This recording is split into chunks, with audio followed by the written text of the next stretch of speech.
Welcome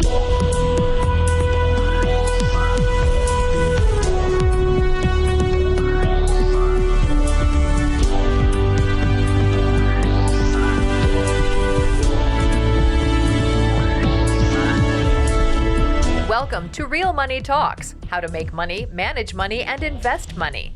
Your Real Money Talks host, Laurel Langmeyer, gets straight to the point about what it actually takes to make money and build lasting wealth in today's changing economic climate. If you're ready to get the financial results you've always dreamed of, keep listening. Real Money Talks is the right place for you. And now here's your host, Laurel Langmeyer. Hi, this is Laurel, and welcome to Laurel's Real Money Talks, where we talk about making money, keeping money, investing money with a team. I have an extraordinary guest today. Super excited about this conversation because it's about the what I'm going to call the Wild Wild West.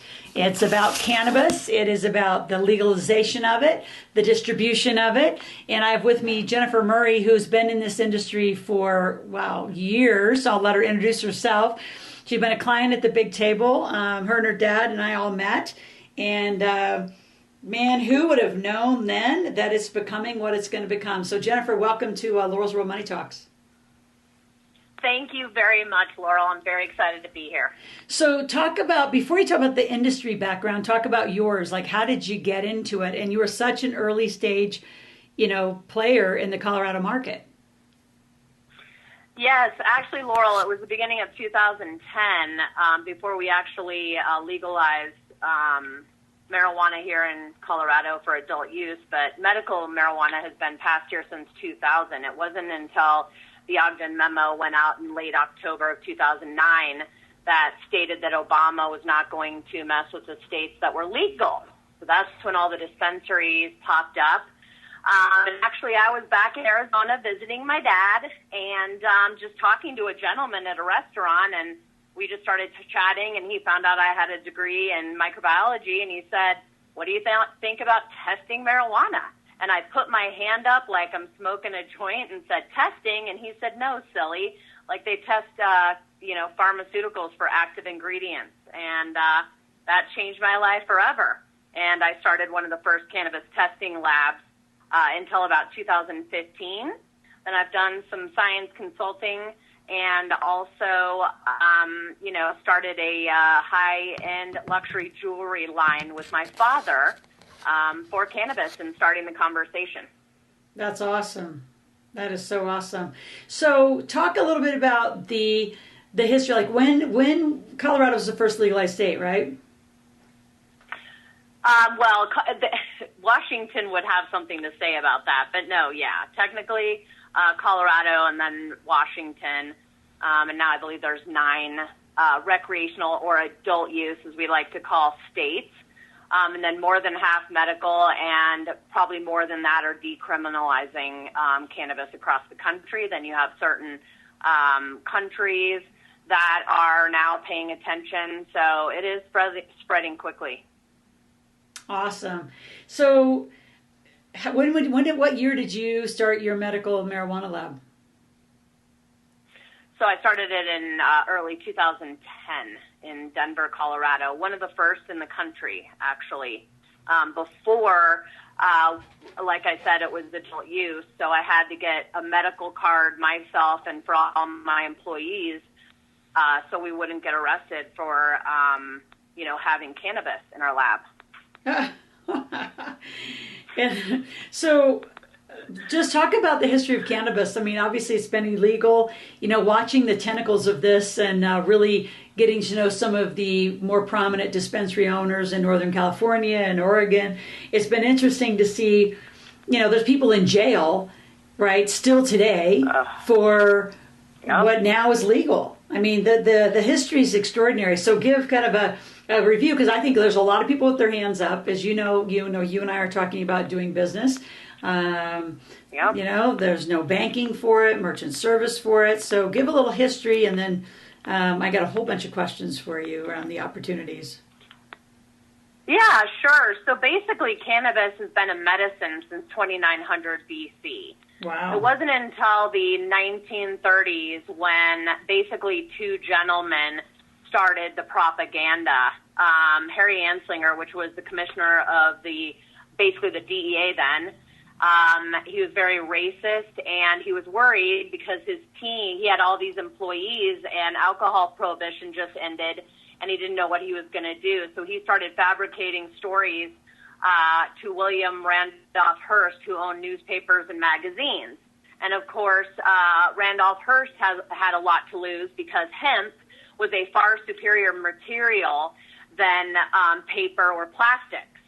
So they started the propaganda through the newspapers. Of course, DuPont joined in, and so did pharmaceutical companies. And that's basically what led to prohibition in the United States. And by, I don't know, the early 40s, it was complete prohibition in the United States, and now it's slowly but surely coming back. And I don't know if you know this, Laurel, and not many people know this that are outside the cannabis industry, but it is scheduled as a Schedule 1, meaning there are no medicinal benefits.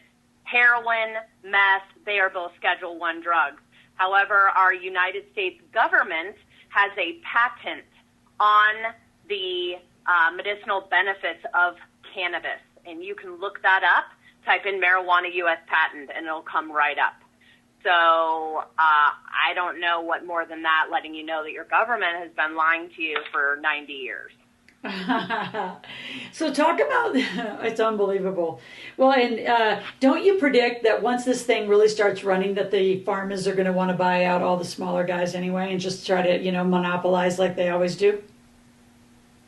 You know what? Unfortunately, that's already happening. I was very lucky that I got to start grassroots in Colorado. But really, the states coming on board now it's very expensive. You can't just go and get a license. Right now, the last licenses were that are going to be awarded just this recent was Pennsylvania.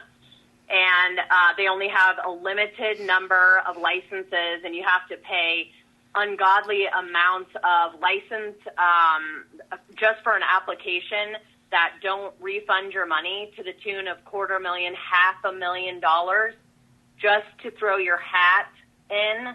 And then, of course, usually there is some kind of amount that you have to have liquid in the bank. So it's definitely, and then, like you said, the big guys are monopolizing, especially here in Colorado. A lot of big guys, or big chains, if you will, have bought up the little guys. But if your state is still pre-medical or pre-recreational, you can get involved and make those changes via activism and informing your legislators. But it is going super fast, and it's because Sanjay Gupta publicly apologized. And, he's very well known, and he publicly apologized after he toured my lab and talked to a whole bunch of other people, including parents with children that have epilepsy. And he did 3 documentaries, Weed, Weeds, and Weeds 3, that I highly recommend on CNN. Oh, interesting. And so why do you think, obviously, what's your prediction? It's progressing very quickly. Are there licenses even to get, or is it too late? Well, it kind of just depends on states, right? Like Texas, I don't know if Texas, what the deadline, or if it was already passed, but they're accepting 3 licenses, but that's for low THC, high CBD, which are both cannabinoids that are expressed in the plan. Of course, most people know of THC, but there's over 500 constituents in the plant, and THC so far is the only cannabinoid that is psychoactive. So Florida started out with a low THC CBD structure last year, and then, of course, medical marijuana passed in Florida, which includes high THC. So Pennsylvania, they just accepted the applications recently. They should be announcing the winners. I believe next will be Arkansas, if you can believe that. And then other states, accept hemp growing. So it's really 2 separate industries. cannabis and hemp, even though they come from the same plant. It's just that one has higher THC in it than the other. Interesting. So let's talk about the opportunities, the science, the consulting. I know we could probably talk like forever about this, but give kind of the high level, like, opportunities that are available and to other people. I mean, with the price tags going up. Oh, the price tag is definitely going up if you want to buy or sell. But hey, look at mining. It wasn't the miners that made the money. It was Levi's and picks and shovels. And that's really how cannabis is turning out. It's the ancillary businesses where you can get banking and you can get loans. So technology, huge space to be in. Scaling up operations. So if you're a consultant that looks at an operation and scales it up. Big science, of course, every type of science testing, product formulation, extraction, R&D, clinical trials, and genetics. And then, of course, education and training, but then touching the plant. So traditional growing, extraction, and then edibles or medicinal delivery such as patches, sublingual, nasal. All of those are into play now. I mean, pretty much, Laurel, you can mix cannabis with everything. I've seen it mixed with beef. I've seen it mixed with pasta sauce, popcorn, gum. It's pretty crazy. But then you also look at the real estate market, investments, funds. All of those are very necessary right now since you can't get traditional loans. Now, there are more people, there's more money than ever flooding in, as you can imagine. When I was looking for private money in 2013, nobody would even give me a hard money loan. So there are more and more people that are educated investors getting in the industry. I just hope they do their due diligence because you can get lost in it real quick. Let's say more about that. How do you get lost? Because I have a lot of people you can imagine approaching me to become very involved in it. Well, you know how it is, Laurel. Everything looks great on the outside, and you start peeling down, and it starts to stink. There are a lot of people consulting that have no idea what they're doing. Just to give you an example, you always want to hire a consultant from a regulated market. California is not a regulated market. It isn't. So your people that are trying to get you, let's say, a license in a regulated market, they don't understand the issues of a regulated market. Now, I'm not saying there aren't good consultants out of California, because they certainly are, but if they're talking about getting an actual license, you probably want to pick a consultant from, Colorado or some of these other states that have already been through a ton of regulation. Then, you have the people that grew 2 plants in their basement and think they're a grower. They think that they can do a 200,000 square foot facility. As you know, that's not how it works with anything, let alone plants. Interesting. So interesting. So talk about, what did you end up doing with your lab? Did you end up selling it? What did you do with your lab? And are you consulting now? No, actually, Laurel, and this is very important, and this is why I'm taking the next step, hopefully with you, to educate people, is since there wasn't any private money or other monies coming in, I actually got approached by a company that wanted to roll my private company into their public entity. What I didn't know is the public entity was actually a shell, which dictates how trading goes and everything like that. And I hooked my wagon to some people that have been committing white-collar crime for 25, 30 years. So I actually lost that company in the end of 2015, and then they couldn't sustain the business without me and closed 2 months later. Shit. Yep. So... and that has happened to a lot of pioneers that I know in this business. As you get new industries, you find all the bottom feeders that go after new entrepreneurs. And that's exactly what happened. I was very proud of my lab. I had grassroots. I drove across the state, did all the cold calling, and built the business from the ground up. So I was very proud of it. And unfortunately, I did not have my own attorney. And that's something that I tell people over and over again. You have a company attorney, but if you have more than one person in your company, you have to have another attorney that only represents you. And unfortunately, the attorney we had, I don't even think read the document because he would have known better. So, yep. Unbelievable. So, Genifer, I'm going to have you back on. In fact, I think I'm going to have a little podcast series because this agenda you put together, we could talk for an hour and cut this up in probably 4 little sections. And, I've got to jump on a live radio show. So I'm going to end this podcast. You're at Laurel's Real Money Talks, all of you. And if you want to engage, what I would love to do, like Genifer has approached me, I've approached her. I know how to, there's a group of us that know how to get the banking going and the financing. And I think really doing some, like you said, on the real estate and the finance side, stabilizing this for many people.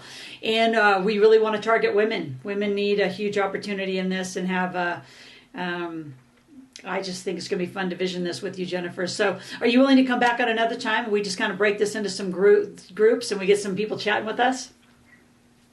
Absolutely. Absolutely. The more you know, the better off you'll be, for sure. I can't wait. And I'm going to call you later today. But those of you listening, this is the first of many with Genifer. I love this business. I've been pretty loud. I'm going to get in it. There's probably 5 or 6 opportunities. Genifer's obviously number one because she's been a pioneer for so long. So I appreciate you being on today. Those of you, again, that are interested in a bigger conversation, go to Ask Laurel, as you do with all my podcasts. So it's asklaurel.com, AskLoral.com. Put in your name, your phone number, your email, and in the question box, say I want to talk to Genifer Murray, more about cannabis. I want to understand this business, and just let us know your input and what kind. You can have a private meeting with her, or how you want to contribute, or just want to learn more. Genifer, thanks for being on this first broadcast of cannabis. I think we'll have to do just a podcast for you. I'll moderate you, and you teach everybody all about it, because I'll tell you, as it goes to feds, it's going to be an interesting game, isn't it? Oh, yeah. I just don't know when that's going to happen, but yes, there just is so much to learn that, going on the website, you'll get lost. So much bad information, too. I know. So whatever I can do to help, Laurel. Well, I appreciate it. And all of you, again, go to AskLaurel.com. We'll be back on Laurel's Real Money Talks next time. Thank you, and have a great day.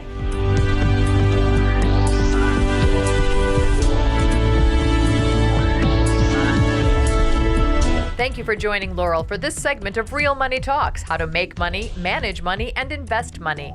To continue this new conversation and to find free resources to support your wealth creation, visit asklaurel.com/podcast gifts. That's ASKLORAL.com/podcast gifts. Thanks for listening and join us again soon. New episodes are released every week.